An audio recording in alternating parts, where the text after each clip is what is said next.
VaporFi nodes. ROI per year if you compound. 3,678% on your coins. ROI per year if you don't compound. 365% on your coins. Guaranteed ROI per day, 1% on your coins. Time in business, 2 months. December 27th of 2021. Initial token supply, 1 billion tokens. Actual circulating supply, 43 million tokens. Market cap, around $40 million. Coin value on CoinMarketCap, 3.975 cents. Actual circulating supply market cap, $1.7 million. Daily trading volume, around $550,000. Percent of circulating supply trading daily, over 30%. Cheapest node cost, around $40. Minimum of 1,000 Vapor, no maximum. How much can you make in 1 year if you invested 1,000 Vapor? At the end of that year, you would have around 36,783 Vapor in your wallet. If you compound. What is the payback period on the 1,000 tokens? 70 days. Only if you compound. Nodes hosted so far, 31,382. Or 31.4 million tokens bare minimum. Revenue so far, at 2 cents per token average, $628,000. Liquidity, $1.9 million worth of tokens. Vapor's total investments, around $360,000 so far. $316,000 of that is invested in other node projects like Vapor, and 42.5K of that is invested in other pools as well as staking positions.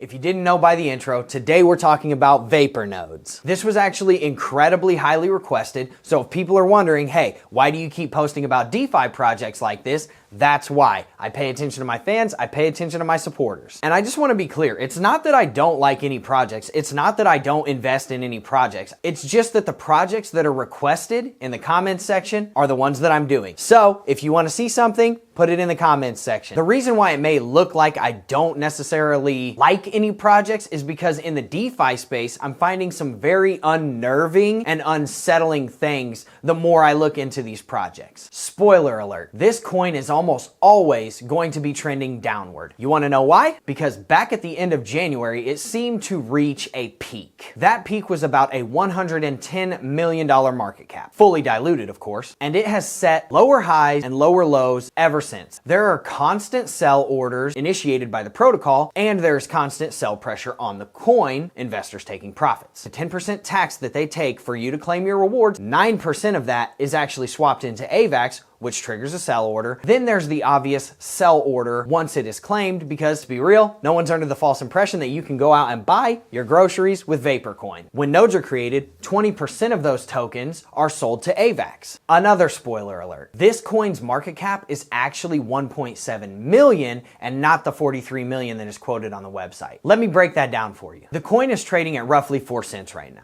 Now, if you take into account what tokens are actually in circulating supply, which is more like 43 million, and I confirm this in the Discord, that means that 43 million times 0.04 is around 1.7 million. Real cash value of that market cap is actually only about $1.7 million. 95% of those tokens are actually locked up in a wallet that you can actually see. So those tokens are not actually actively trading, and that 4 cent price point should only be accounted for in the actual circulating supply. All right, let's talk about their revenue streams. And let me just preface this. I don't want everybody to think I'm just totally 100% bashing every project that I come out with. I'm just picking it apart, playing devil's advocate, looking at the financials and the business model behind it, and then formulating my own opinion. Their revenue mainly comes from fees and claim tax. There's a 10% claim tax once you stake your coins. If you try to pull out your 1% per day, you're gonna get taxed on that 1%, which essentially means you actually only make 0.9% per day. I wish projects would be a little bit more transparent about this when they're quoting their ROIs. They might actually make money on the OTC market that they have, because to sell on the OTC market, you have to have more than 25,000 coins first off, and second off, they're going to give you 5% less than the fair market value. And same thing with the buy order. You have to buy 50,000 tokens first off, and second off, you have to buy it for 5% more. They also sell merch in this merchandising store, and that's cool, but let's be real, that's not not making a bunch of money. They run RPC endpoints, legitimate ones, and this is confirmed, through ChainStack, and they help host the AVAX network. Okay, we know that that actually makes zero money. We know that from StrongBlock. They're investing their money. Well, this has a nice ring to it. How's Thor doing with that? Their Gala node makes $60 a day. AVAX Validator node brings in maybe 15% a month. Strong brings in about $300 per day because they have 11 nodes, but we'll talk about all the rest later. Vapor Chain. This is something that they're looking to create now so that they can have revenue later. They're basically creating this chain so they can get off the AVAX network, bring in more fees, let projects build on it. Now, here's the problem. It's said to be funded out of the Treasury, and I get it. They put everything up for a vote and all that good stuff, but how much is it going to set back the project, and how much revenue is it actually going to bring in as compared to how much it costs? And they said it's going to actually be like a sub-chain of AVAX, so I don't know if it's actually going to be its own network, so I'm not really sure what that's about. And if you know, let me know in the comments section. How do you get paid if you invest in Vapor? Now, word of caution, you put your money in, it's gone forever. You cannot unhost your node. You are now a slave to that rewards protocol, and that's that. And there's the risk of impermanent loss. If you don't know what that is, look it up or watch my video on StrongBlock where I actually talk about what that is. Now, you do make 1% daily on whatever it is that you put in your node. So if you have 1,000 coins in there, you will make 10 coins per day. The minimum investment is 1,000 and there is no maximum investment. So by 1,000, I mean 1,000 tokens. But that is actually changing, so stick around in the video because that's very pertinent information that you're going to want to know because it changes very soon. Now, you can only have a maximum of 5 nodes, and there's a reason for this, which is actually really good, and it's so that people can't soak up the rewards bonuses and just keep flipping into new nodes and eating up the rewards bonuses and then tanking the price. You can auto-compound, and that ups your rewards. When you auto-compound, there are more bonuses. If you auto-compound for 3 days or less, you get 0 bonus. If you auto-compound from 3 to 7 days, then you get a 0.1 bonus, which is 10%, raising your rewards to 1.1% per day. Now, from the 7 to 15 day mark is where you get 1.2% on your money every day. And if you don't claim for over 15 days, that's when you get the highest compounding rate, which is 1.4. You've actually increased your payout by 40% in terms of the tokens. Now, there's a secondary option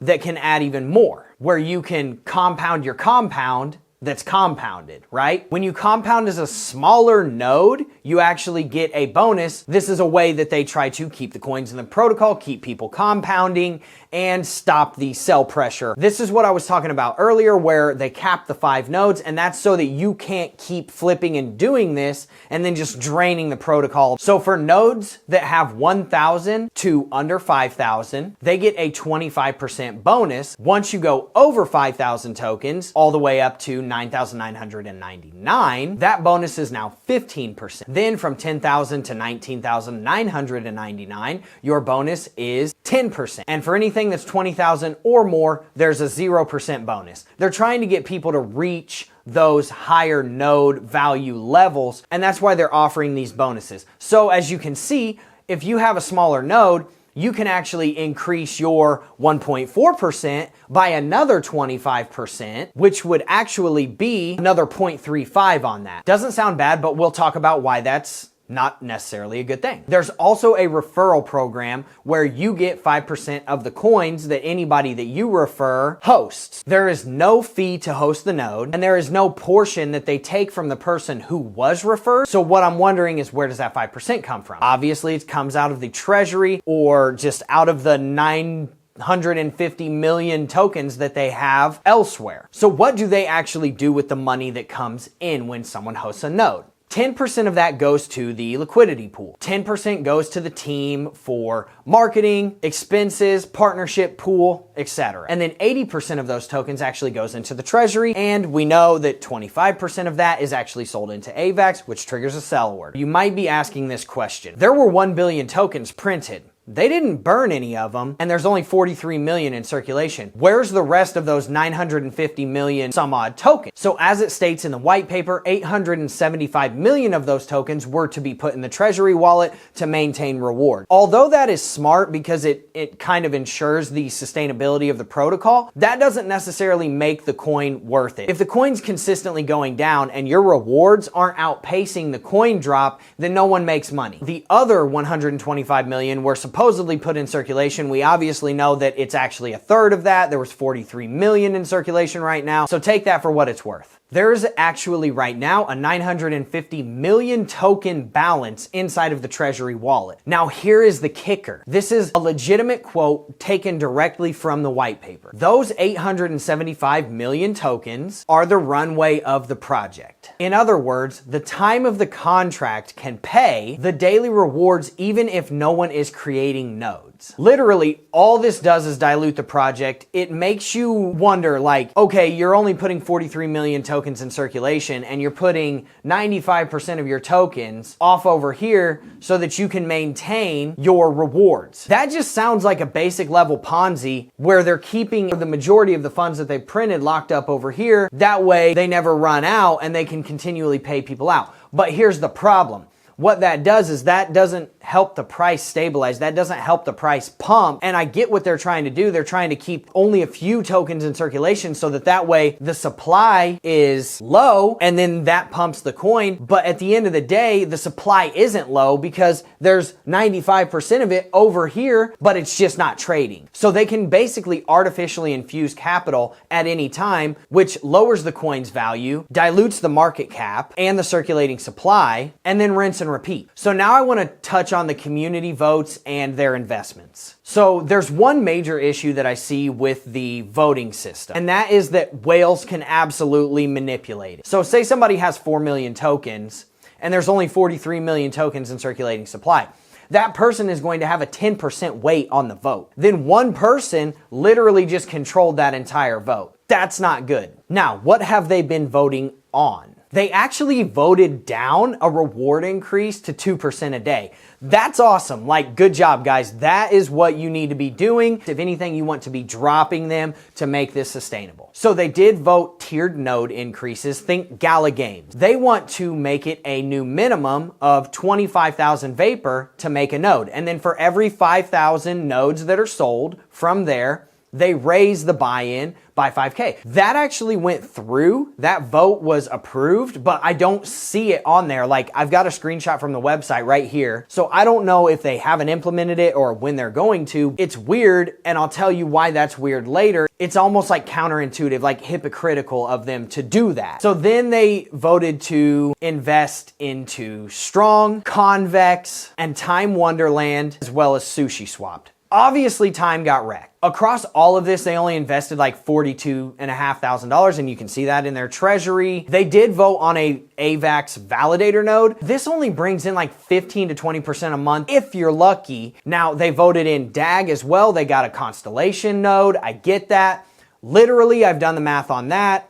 10% is what it brings in per month. 10% on your investment. Every 2.5 years, the rewards get cut in half. So that same 10%, unless the coin has doubled, is now worth 5% in 2.5 years. They voted to invest 10 POCT nodes, P-O-K-T. This is basically like every other DeFi, nodes as a service, blah, blah, blah. That is not diversification, just like whenever I talk about their strong block nodes here in a second, also not diversification. You're actually aggressively exposing yourself to the same market. This is one where the more nodes you have, the better chance you get at getting rewards. So that's not much money, unless you're mining like 1 million blocks a day, which you're not. They did get a Gala node and they have the license. I don't know if it's up and running, but again, we know Gala only makes, 300 tokens per day, which at present price is only worth like $60. That's not gonna substantiate your 1% or your 3,600% by compounding a year payout. Then they bought a Bored Ape Yacht Club NFT for like 100 ETH. And we know they bought that because it's on their profile picture and everything.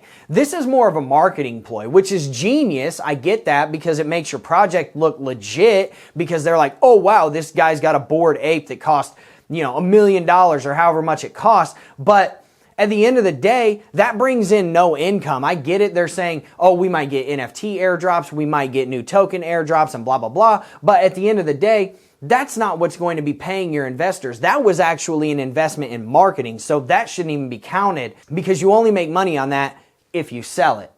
And you sell it higher. Now they traded some of their Vapor for like 100 strong nodes. I don't know if those are hosted yet because you can't see that anywhere in the investments or whatever. Again, not diversification. You're literally buying another project like yours. The only difference is they're 100% nodes as a service, whereas you're trying to do this hybrid. You can't make up your mind whether you're DeFi as a service. If the market collapses, half of your investments are gone because you're investing in the same market that you're in. At what point do projects like this, taking their profits so that they can pay their investors, start tanking that other project? So these guys are like investing in each other, and then they're like self-fulfilling the prophecy of DeFi's going down. Here's my problem with the voting process. I said this about Thor and Phoenix in my previous video, so make sure you watch those videos, but the investments come to a vote. Again, we already touched on the fact that one big whale or a couple of big whales could sway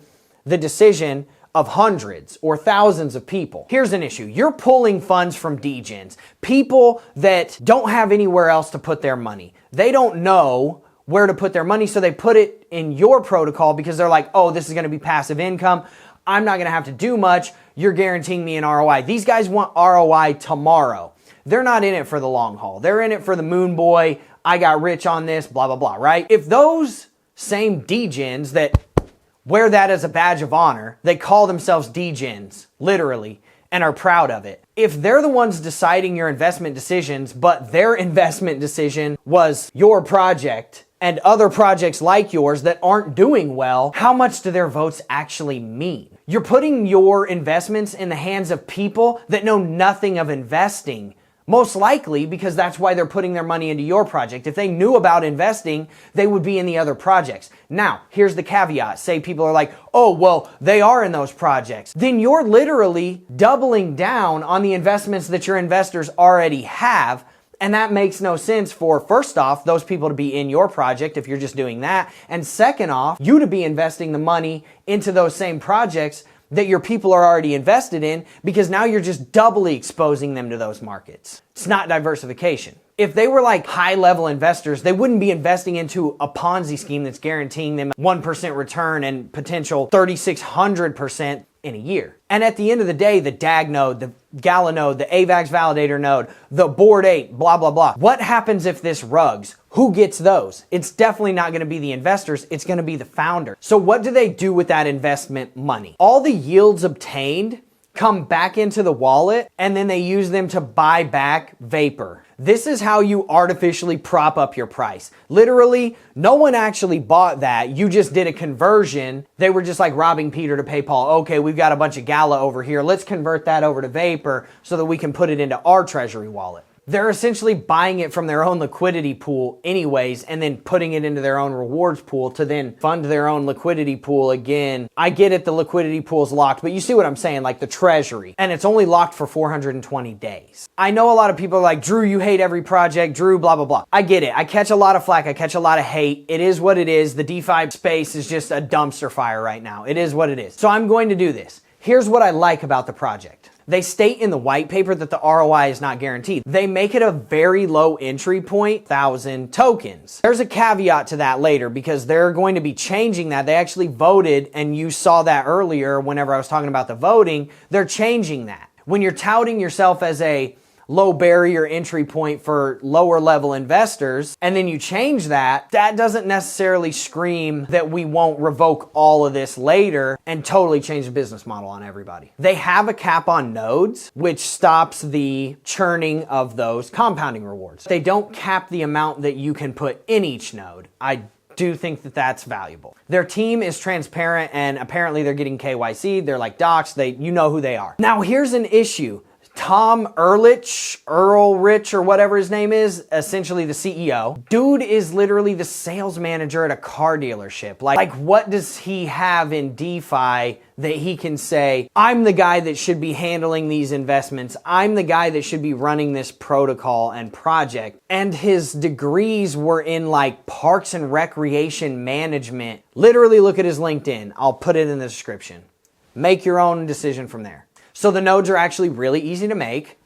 Click of a button. They don't charge fees to buy the nodes or host the nodes or buy the token. There's also no maintenance fee, and they don't take a portion of the investment from somebody that you referred to pay you. Their fees aren't substantially high, like we're talking 10% fees. They do a lot of AMAs, but to be honest, when you're a project like this, you have to, otherwise you lose traction. So they're playing their role, but they know what they're doing in playing that role. And I would be doing that too if I was a car salesman manager asking people to give me their money to invest it. There's no staking tax. It does seem that they're actually investing the money. The RPC endpoints are legit and they show you how to see that. So yeah, there's like some positives to this project. Now, with the caveat, this is not sustainable. It's not sustainable in the sense of you actually getting your money back. It's sustainable. Yes, the protocol is going to keep going because they have so many tokens over here, 950 million of them locked up so they can continue paying people out. That was strategic. That was genius. I get it.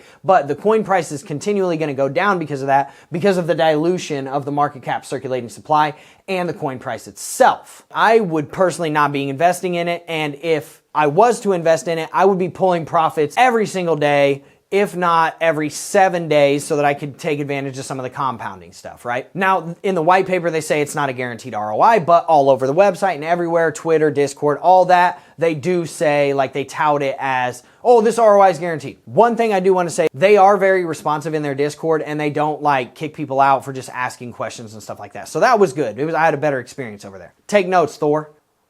So far, they only have 5 investments that you can see. And they have yet to show the DAG node. And on the strong nodes, they said they bought 100, but it shows that they only have 11. So that's a little weird. They have tiered compounding bonuses, but all that does is keep the coins in the protocol. And they're just paying you with the coins that are locked up elsewhere. They're not actually paying you with coins that somebody bought. So it's kind of a self-fulfilling prophecy. They have voted to tier the nodes like Gala, but what I think that does is price them out of the market because they've touted themselves as, oh, even if you only have $40, you can invest in this project. Well, that's no longer it. Now it's, you have to have at least $1,000. If you buy 25,000 of those at 4 cents a piece, all the OTC market does is prop up the price. That way people can't see the large buys and sells from the whales. They're not transparent in their auditing yet. They've gotten a soft audit, but the hard audit isn't done. So how do you know that they're not the ones selling the coins to the whales from the Treasury balance? I don't know. Another thing is they can't decide whether they're a node as a service or a DeFi as a service. When you're chasing 2 rabbits at the same time, you'll never catch either of them. Compounding bonuses make that project unsustainable, but again, we know that they are paying it out of the Treasury balance because they have so much locked up over here. The referral program seems very like multi-level marketing-ish. No audit yet. There was a soft audit, but they haven't got a hard audit. So it would be nice to know, like, can they just run off with the money anytime they want? Do they have access to these wallets? Can they just take all the funds, convert it to AVAX, and then just leave everybody hanging? Those are the things that you want to know. So I don't like that that's not transparent yet. Whales can control the votes. We already showed that. They let the investors choose the investments. We know why that's not a good idea. Plus, they don't actually like let them choose it. It's like you have to have 1 million coins to be able to suggest it. So who's got 1 million coins? Only the whales and probably the creators. So at the end of the day, are they in collusion? Who knows? But it's like the illusion of choice. They don't let somebody that's got 20,000 coins suggest anything. All you can do is vote on the stuff that the big dogs are doing. You never get your money back and you're a slave to the rewards protocol. And they basically copied a lot of stuff from other nodes and then just kind of like mixed it into a big melting pot, right? So like Ring, investments, blah, blah, blah. Strong chain, blah, blah, blah. Gala, tiering the node sales, all that stuff. Now, with all that being said, I know this was a long video. I hope you guys got through it. I hope that you learned something. There's a lot of stuff that I wasn't going to be able to cover, so I had to chop it up. And if you want me to cover more of it, just tell me in the comments section. We'll figure it out. If there's any other projects you want to see, let me know in the comments section, and we'll see what we can do. As usual, if you liked the content, go ahead and smash that like button like somebody just dissed your mom. You know what time it is. Bang that notification bell after you subscribe. And I truly appreciate everyone's support. You guys have been supporting me. You guys have been coming to the videos, liking the videos, commenting, subscribing. Mad new subscribers. Love the interaction. Keep interacting with the channel. Let's continue to grow it. And I will see you guys in the next video. Thanks a lot.